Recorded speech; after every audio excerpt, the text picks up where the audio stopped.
രക്ഷിക്കപ്പെട്ടവൻ വിശുദ്ധ ജീവിതം നയിക്കണമെന്നുള്ളത് ദൈവവചനത്തിന്റെ പ്രമാണമാണ്. അങ്ങനെ പറയുന്നത് അങ്ങനെ. അതുകൊണ്ട് എബ്രായലേഖനം 10:26 പറയുന്നത്, സത്യത്തിന്റെ പരിജ്ഞാനം ലഭിച്ച ശേഷം മനഃപൂർവ്വം പാപം ചെയ്താൽ പാപങ്ങൾക്ക് വേണ്ടി ഇനിയൊരു യാഗവും ശേഷിക്കുന്നില്ല. സത്യത്തിന്റെ പരിജ്ഞാനം ലഭിച്ചവൻ മനഃപൂർവ്വം പാപം ചെയ്യാൻ പാടില്ല. ഇത് ഈ സൗണ്ട് സിസ്റ്റം കൊണ്ടുവന്നവരുടെ ബോഡിയാണ്. ഇത് സ്വാഭാവികമായും താഴെ വീഴത്തൊന്നുമില്ല. പക്ഷെ എനിക്ക് വേണമെങ്കിൽ തള്ളി താഴെ ഇടാം. അതിന് ഞാൻ തീരുമാനിക്കണം ഇത് കളയണമെങ്കിൽ. അല്ല ചുമ്മാ ഞാനൊന്ന് കൈവച്ചാലൊന്നും ഇത് താഴെ വീഴത്തില്ല. ഇതുപോലെയാണ് ഈ പരിജ്ഞാനം ലഭിച്ച ശേഷം ഫുൾ ഗോസ്പൽ കിട്ടിയിട്ട്, പാപത്തിന്റെ പരിജ്ഞാനം കിട്ടിയിട്ട് മനഃപൂർവ്വം പാപം ചെയ്താൽ, തീരുമാനിച്ചുറച്ച്, വിൽഫുള്ളി എന്ന വാക്കാ KJV-ക്കകത്ത് ഉപയോഗിച്ചിട്ടുള്ളത്, തീരുമാനിച്ചുറച്ച് പാപം ചെയ്താൽ, സ്തോത്രം, പാപങ്ങൾക്ക് വേണ്ടി ഇനിയൊരു യാഗമില്ലെന്ന്, സ്തോത്രം, മനഃപൂർവ്വം പാപം ചെയ്യാൻ ബൈബിൾ ആർക്കും അനുവാദം തന്നിട്ടില്ല. സ്തോത്രം. ഈ ചില ആളുകളുണ്ടല്ലോ, പാപം ചെയ്യും, ഞായറാഴ്ച ചർച്ച വരും, ലോർഡ്സ് സപ്പർ വരുമ്പോ പാസ്റ്റർ കണ്ണിച്ചോരയില്ലാത്ത വർത്തമാനമാണ് പറയുന്നത്. അയോഗ്യമായി അപ്പം തിന്നുകയും പാനപാത്രം കുടിക്കുകയും ചെയ്യുന്നവനെല്ലാം കർത്താവിന്റെ രക്തവും ശരീരവും സംബന്ധിച്ച കുറ്റക്കാരനാകും.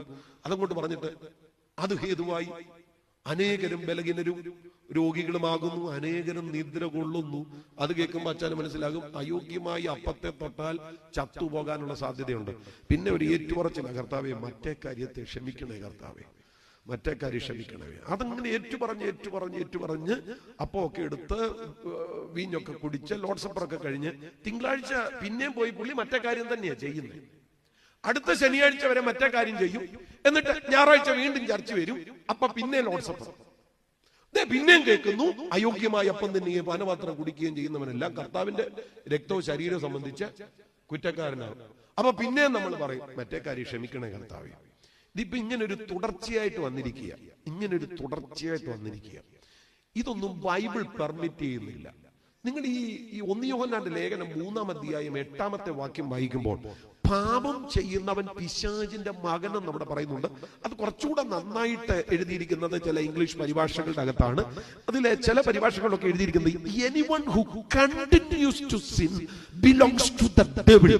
പാപത്തിൽ തുടർന്നുകൊണ്ടിരിക്കുന്നവൻ പിശാചിന്റെ മകനാകുന്നു.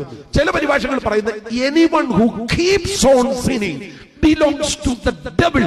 പാപം ചെയ്തുകൊണ്ടിരിക്കുന്നവൻ, പാപത്തിൽ തുടരുന്നവൻ, രക്ഷിക്കപ്പെട്ട അനന്തരവും പാപത്തിൽ തുടരുന്നവൻ പിശാചിന്റെ മകനാണെന്ന് ഒരാമേൻ പറഞ്ഞാട്ട്. സഹോദരങ്ങളെ, വഞ്ചിക്കപ്പെടരുത്, ചതിക്കപ്പെടരുത്. ഇന്ന് രാത്രി സറണ്ടർ ആകണം ദൈവവചനത്തിന്റെ മുൻപിൽ.